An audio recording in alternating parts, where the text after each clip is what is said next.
நண்பர்கள் வளர்க்குறாங்க.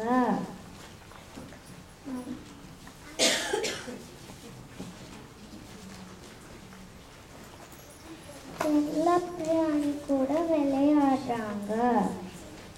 நாய், பூனை, முயல், கிளி இதெல்லாம் செல்லப்பிராணிகள். இது எனக்கு பிடித்த செல்லப்பிராணி முயல்.